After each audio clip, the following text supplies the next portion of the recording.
17 ex-ministros da Fazenda e ex-presidentes do Banco Central assinaram uma carta que cobra do governo brasileiro ações para que o desmatamento da Amazônia e do Cerrado caia para zero. O tema de hoje é: ex-ministros devem se intrometer nas políticas ambiental e econômica do país? Os nossos debatedores são Marcelo Feller, advogado, criminalista. Boa noite, Marcelo. Boa noite, Mona Lisa. Boa noite, Caio. E Caio Coppola, bacharel em Direito e comentarista político. Boa noite, Caio. Boa noite, Mona Lisa. Boa noite, Marcelo. Boa noite, espectador da CNN. Hoje começamos com você, Marcelo, suas primeiras considerações, por favor. Para começar hoje, eu gostaria de repensar a pergunta feita. É uma intromissão alguém apresentar uma opinião, fazer um pedido público, manifestar uma ideia? Em uma democracia, a pluralidade de pensamento é fundamental. A pergunta da noite é: ex-ministros devem se intrometer? Não se trata de intromissão, se trata de livre manifestação do pensamento. Não se trata de intromissão, se trata de livre manifestação do pensamento. Assim como é livre também o que hoje está com a caneta na mão, decidir se leva ou não determinadas opiniões em consideração no momento de decidir. Ressignificando a questão e olhando ela de um local democrático, as críticas, as contribuições, pedidos e oferta de ajuda de ex-ministros e ex-presidentes do Banco Central são muito bem-vindas e necessárias. Eu, democraticamente, respeito você que votou no atual presidente com a esperança de que ele trouxesse diferença. Você que acreditou que ele pudesse fazer uma nova política, distanciada de velhas práticas. E também entendo você que olha para o passado e enxerga problemas em todos os governos anteriores. Eu também enxergo. O Brasil está polarizado. É um fla-flu diferente por dia. Mas você que está me ouvindo, aí da sua casa, aceita um convite, uma reflexão conjunta, eu daqui e você daí? Para, respira fundo e se acalma. Pensa nos últimos 20 anos de Brasil. Eu não sei a sua idade, onde você nasceu, onde cresceu, também não sei os desafios que você enfrentou na vida. Mas nos últimos 20 anos, teve alguma coisa boa que os governos anteriores fizeram por você? Uma única coisa? Eu te faço essa pergunta porque a carta, hoje em debate, é assinada por ex-membros de outros governos. E eu não quero que você, logo de saída, já faça cara feia para a carta só porque ela tem o dedo de pessoas que foram de outras gestões. Quantas vezes não criticamos o PSDB? E mesmo assim, quantas vezes você que está aí na sua casa já não comprou remédios genéricos na vida? Ou melhor, alguém aí se lembra da inflação antes do FHC criar o Plano Real? Indo para outro polo, quantas vezes a gente já não criticou o PT? E quantas pessoas a gente conhece que saíram da extrema miséria graças, justamente, ao PT? Antes de fazermos cara feia para a orientação ideológica dos nossos interlocutores, a gente precisa se abrir para respeitosamente garantir o direito de falar, o direito dos nossos interlocutores de falar e tentar entender aquilo que eles estão dizendo. E é isso que eu gostaria de fazer aqui. Você pode e deve ter as suas opiniões sobre os governos do passado. Podemos comparar com o governo atual, mas a pergunta que você deve se fazer todos os dias é se hoje, como tá, se hoje tá bom. E com o auxílio de pessoas que já estiveram à frente do país, e por mais que você, diferente de mim, entenda que tá tudo bem, no mínimo você vai concordar comigo que dá para melhorar. É impossível discordar da carta publicada hoje por ex-ministros da Fazenda e ex-presidentes do Banco Central. Impossível.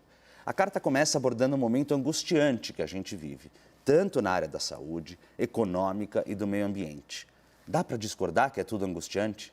Ela segue explicando, didaticamente, sobre os riscos ambientais de nossas políticas públicas e mais, os riscos econômicos causados pela nossa política ambiental. A carta segue falando sobre os benefícios mundiais de uma economia carbono neutra e como seria do interesse do país estar na vanguarda da transição para essa economia. Defendem pontualmente: 1. Alcançarmos uma economia de baixo carbono. 2. Zerar o desmatamento da Amazônia e do Cerrado. Sobre isso, é claro que zerar o desmatamento na Amazônia é um conto de fadas, mas não vale, ao menos, a gente ter isso como norte? 3. Aumentar a resiliência climática, ou seja, defendem na carta a capacidade de nosso meio ambiente sobreviver, inclusive a efeitos naturais, como enchentes e secas. Defendem, por fim, e 4, impulsionar a pesquisa e desenvolvimento de novas tecnologias.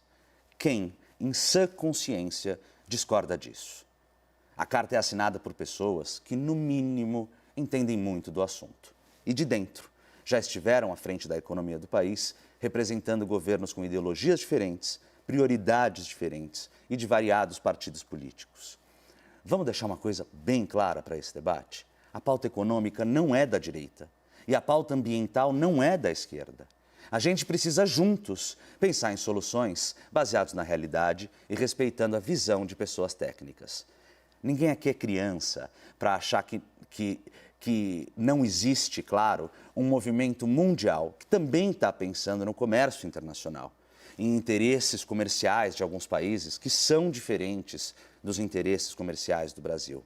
Mas hoje, fundos e empresas internacionais exigem, no mundo todo, mudanças de padrões comportamentais que respeitem aquilo que no mundo a gente chama de ESG, respeito ao meio ambiente, respeito social e à governança. Em minhas próximas falas, eu vou abordar um pouco mais sobre essas questões. Mas tenha em mente hoje, durante todo o debate, o seguinte: pouco importa se você pensa no meio ambiente porque você é um ambientalista, porque você é um capitalista ou as duas coisas. A proteção do meio ambiente, hoje, é importante também para a nossa sobrevivência, inclusive sobrevivência econômica. A Carta dos Ex-Ministros tem o seguinte título, abro aspas, uma convergência necessária.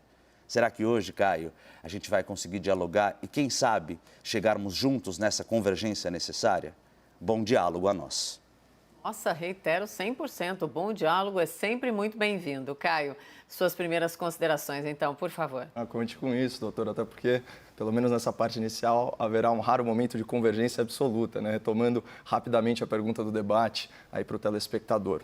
Ex-ministros devem se intrometer no governo? Bom, eu não vejo qualquer problema em críticas e propostas formuladas por membros de governos anteriores, mesmo que elas não sejam pertinentes no seu mérito e ainda que elas sejam inexequíveis na prática, né? Isso porque eu sou um defensor, assim como o doutor, da liberdade de expressão e do pleno exercício dos direitos políticos por todo e qualquer cidadão, inclusive ex-ministros. Mas aquele que atira a pedra, sendo ele pecador, também se torna alvo. E ao longo do debate, eu acho válido explorar as manifestas contradições entre as ações do passado, né, e o discurso de agora por parte dos signatários da carta. É preciso que o espectador considere o seguinte fenômeno, né, como estão todos abraçados em oposição ao governo Bolsonaro, de certa forma eles se tornam imunes às críticas de uma imprensa cada vez mais enviesada. Mas aqui nós estamos para oferecer um contraponto em nome da pluralidade tão prezada pela CNN. Né?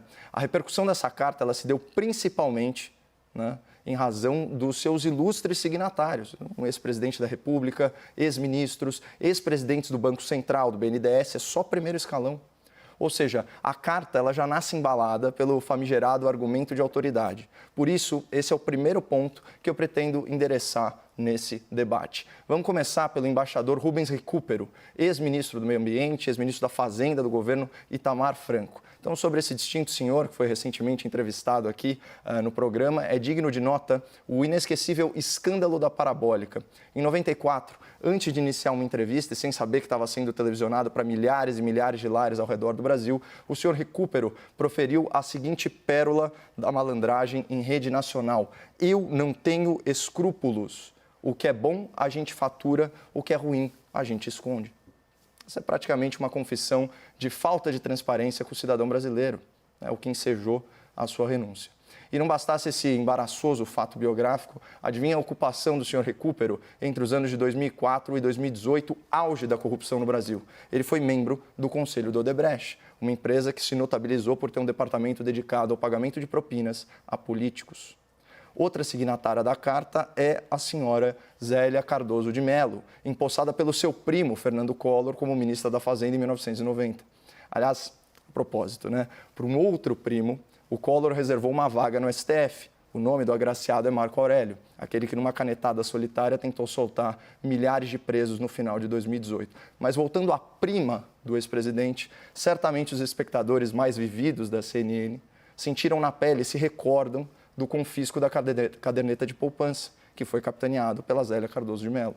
Outro exemplo ilustrativo dos destacados signatários dessa carta é o senhor Maílson da Nóbrega, que, segundo a sua autobiografia, precisou do aval de um empresário, o senhor Roberto Marinho, para ser nomeado como ministro da Fazenda do governo Sarney. Inclusive, ele ficou sabendo da sua promoção ao cargo pela Rede Globo e não pelo presidente da República. Mas aquela boa impressão que o senhor Maílson causou no magnata das comunicações não se traduziu em êxito econômico para o Brasil. Durante a sua gestão como ministro da Fazenda, o país permaneceu sofrendo com a hiperinflação, registrando a marca histórica de 1.700% ao ano. Em 2019, para efeito de comparação, esse número foi de 4,31%. Mas também, sejamos justos, esse fracasso retumbante em solucionar o problema da inflação, grande causa da desigualdade social e do empobrecimento da população mais vulnerável, também é compartilhado pelo economista que antecedeu Maílson da Nóbrega no governo Sarney, o senhor Luiz Carlos Bresser Pereira, pai do Plano Bresser. Pra vocês terem uma ideia, o senhor Bresser chegou ao ministério com uma inflação preocupante de 22%. E para combater essa situação, ele lançou mão aí de umas políticas radicais, como aumento de impostos, congelamento de salários e preços. Após 6 meses de extremo intervencionismo, a inflação, que era de 22%, registrou um índice alarmante de 366%. E o que mais esses ministros da hiperinflação, o senhor Bresser, o senhor Maílson, têm em comum? Ambos assinaram a tal da carta. Assim como o ministro que capitaneou as privatizações neoliberais dos anos 90, sobre as quais pairam fundadas suspeitas de favorecimento e constituição de oligopólios. E assim como tantos outros nomes, né, que ligaram aí as suas reputações ao lulopetismo, um projeto político criminoso responsável pela arquitetura dos maiores escândalos de corrupção da história nacional, Mensalão e Petrolão. O meu ponto aqui é muito simples. Não são anjos que assinam a carta, assim como não são demônios que ocupam os postos no governo. Cada ex-autoridade que subscreveu a carta teve a sua cota de contribuição para o bem e para o mal do Brasil. Isso ao longo das últimas décadas. Ou será que o presidente Bolsonaro encontrou um Brasil em ordem, com terreno fértil para implementar imediatamente uma economia verde de primeiro mundo? Haja hipocrisia. Para ficar em um exemplo, só um exemplo bem óbvio, isso de natureza ambiental, os governos anteriores foram incapazes de quebrar o quase monopólio estatal do saneamento básico. Então, como consequência, esse país entra na segunda década do século XXI com 100 milhões de pessoas sem acesso a tratamento de esgoto e 35 milhões de cidadãos sem a dignidade de serem abastecidos por água potável. Essa é a herança legada ao atual governo pelas gestões do MDB, do PSDB e do PT. E percebam o ridículo que é cobrar sustentabilidade entregando um país com metade da população com o pé no esgoto. E vamos trazer aqui à luz um fator que deveria ser sempre evidenciado no debate público, mas que por alguma razão é sempre varrido para debaixo do tapete. Ao criticar o governo Bolsonaro, nenhum governo anterior e, por extensão, nenhum membro das administrações passadas possui o que, em ética, os ingleses, os americanos, chamam de moral high ground, ou seja, uma superioridade moral que ajuda a legitimar a crítica. E por que os signatários da carta não detêm essa superioridade? Porque todos os governos anteriores, sem exceção, foram envolvidos em escândalos de corrupção, ao contrário do atual governo federal, pelo menos ao que se sabe até o presente momento. E para fechar, eu queria deixar algumas reflexões para o espectador da CNN. Vocês recordam de algo muito significativo que algum desses notáveis que assinaram a carta tenham feito em prol do meio ambiente durante as suas passagens pelo poder? Não é? Seriam eles os melhores conselheiros sobre sustentabilidade, a julgar pela sua prática quando eram ocupantes dos seus respectivos postos nos governos anteriores? Provavelmente não. Vamos então ao debate. Marcelo e Caio, por favor. Caio, estou pensando, com todo respeito, faço a brincadeira, em trazer uma cartelinha no próximo debate com algumas palavras que você reiteradamente repete, como lulopetismo, corrupção, ataque a outras pessoas, porque certamente eu vou gritar bingo em determinado momento da sua fala. Tirando os ataques, vai dar bingo mesmo. Então, Caio, eu gostaria que a gente saísse da discussão. Eu disse na minha fala inicial, eu tenho críticas aos governos anteriores, tirando raríssimas exceções, a gente teve gente mais preocupada com o meio ambiente, mas eu concordaria com você para dizer, olha, é difícil aceitar críticas de quem poderia ter feito tão mais pelo meio ambiente. Mas me parece que há no mínimo, equívoco da sua fala ao dizer que estes ex-ministros estão criticando o governo, batendo no governo. Eu vou ler como termina, Caio, a carta, e você me diz se você entende que isso é uma crítica. Eles dizem, abre aspas, frente a todos esses desafios e também oportunidades, nós estamos dispostos a contribuir para a construção de uma agenda concreta para tornar a economia de baixo carbono realidade e mitigar os enormes riscos associados à mudança do clima global.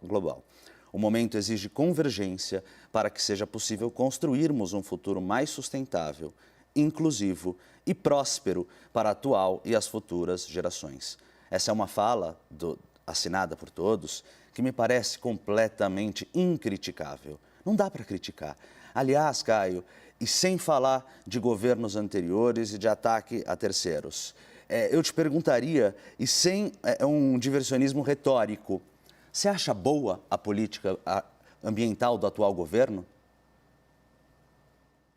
É retórico ou é para eu responder? Eu quero ouvir. Se você acha boa. A atual política? Ambiental deste governo. A política que é divulgada, a política de se você acha boa, Caio, sim ou não? Grileiros, sim ou não? Verdadeira? Bom, você acha boa? Eu acho que a política ela é muito satisfatória no sentido de desburocratizar e de tentar regularizar a parte fundiária. Isso é fundamental, porque você precisa responsabilizar Caio, é boa o dono ou é ruim? da terra. Você acha boa ou ruim? Eu acho que ela é nota 5, doutor.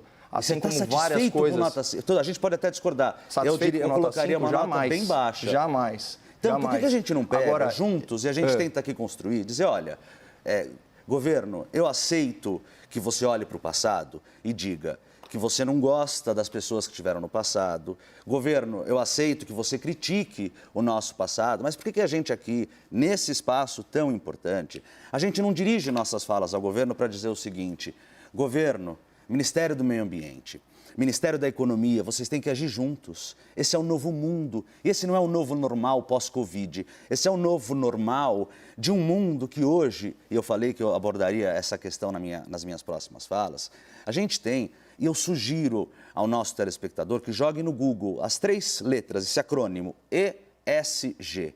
Isso não são os países do mundo que estão falando, isso são todas as empresas mundiais de ações que falam que as empresas, é um termo em inglês de Environmental, Social and Governance. Em português, as empresas têm que se preocupar com o meio ambiente, com o social e com governança. Isso faz com que empresas coloquem dinheiro no Brasil. Isso faz com que empresas, esse ESG, ele é relevante, inclusive nas relações privadas. Quando uma empresa vai comprar outra, quando uma empresa vai colocar dinheiro em outra, ela está preocupada em saber se aquela pessoa em quem ela está investindo está preocupada com essas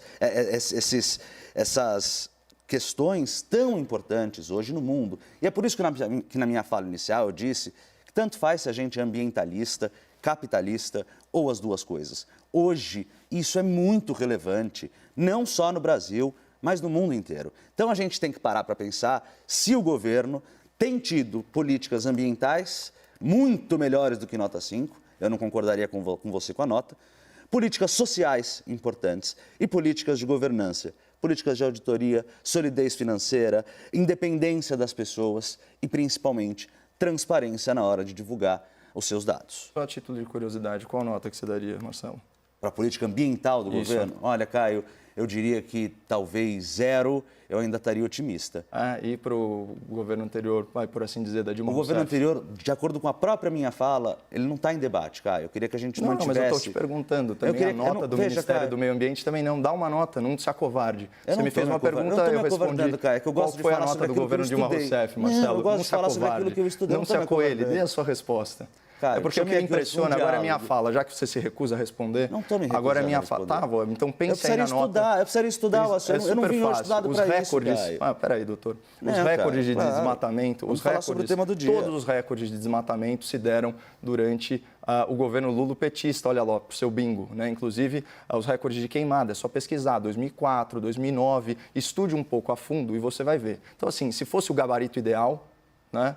realmente a nota do Ministério do Meio Ambiente pode ser muito baixa, principalmente no aspecto de comunicação, onde ele está perdendo a guerra narrativa e deixando o protecionismo europeu praticamente tirar a Amazônia das nossas mãos. Mas, enfim, o ponto é o seguinte, em comparação com outros governos, por incrível que pareça, é muito melhor. Até porque as queimadas, como eu já tive a oportunidade de trazer para o espectador da CNN, ela está dentro da média histórica, até menor que a média histórica, esse suposto recorde de junho, isso segundo informações do próprio portal G1. Agora, endereçando aí as suas falas, Marcelo, você não manda no debate e muito menos na minha fala, né? Como diriam os italianos, qui comando io. Então, assim, eu levo o debate para onde eu bem entender, inclusive para refrescar a memória aí dos nossos... Isso, Caio, você não respeita o tempo. Por favor, não me interrompa que eu não te interrompi. As regras do debate me impedem de te interromper na sua primeira fala e vice-versa. Claro, mas as regras do debate postas me permitem a interrupção e a sua interrupção também. As regras da educação,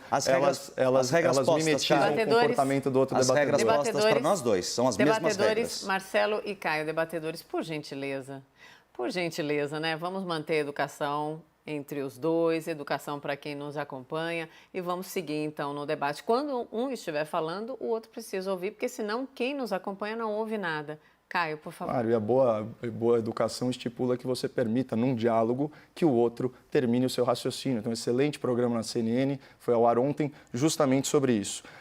E eu sempre vou falar da corrupção e do lulopetismo, porque eu acho que uma excelente forma de você analisar um governo é em comparação com a realidade prática de governos anteriores. É simples assim, né? E eu não faço ataques, Marcelo, eu faço críticas. Se eu fizesse ataque, eu já teria sido processado, nunca fui, e teria, inclusive, perdido. E como que você pode chamar de ataque, né, a simples repercussão de dados biográficos das pessoas que assinam a carta?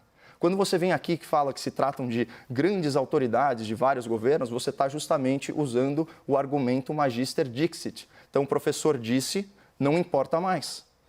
E o que eu estou fazendo isso é desconstruindo isso, porque isso é uma falácia argumentativa. Vamos analisar qual foi o papel de cada um desses para o meio ambiente. E aí você vem falar que o tom da carta não é de crítica, você certamente não leu as manifestações, principalmente na coletiva de imprensa que se seguiu a manifestação dessa carta. Eu vou ler alguns trechos repercutidos pela Folha de São Paulo, inclusive do senhor Rubens Recupero, que é um embaixador, portanto um diplomata. Olha o que ele disse. A Folha hoje, só para eu lembrar, a Folha de São Paulo hoje está válida ou não? Ou falou enviesado? Só para eu lembrar.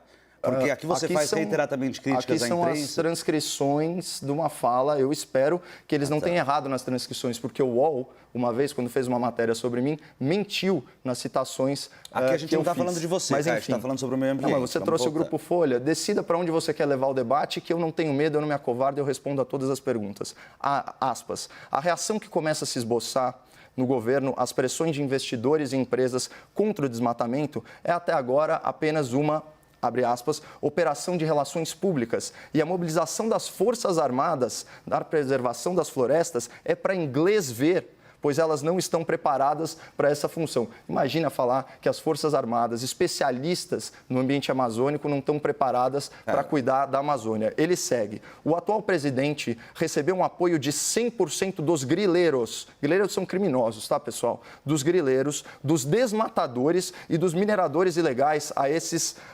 interesses nefastos e criminosos. E isso corrobora a sua fala em um debate anterior, quando você disse que o ministro do Meio Ambiente e o presidente da República eram amigões desses bandidos, o que eu considero um verdadeiro absurdo e uma acusação extremamente leviana. Continua Rubens Recupero, há um problema de cumplicidade, então acho difícil imaginar que possa haver uma melhora. O máximo que se pode esperar na base da pressão crescente e contínua é limitar os danos. Se não houver isso, esse governo fará até o fim do seu mandato destruições ainda mais irreversíveis. Um governo que sabidamente, durante essa breve gestão de 1 ano e meio, desmatou muito menos que governos anteriores.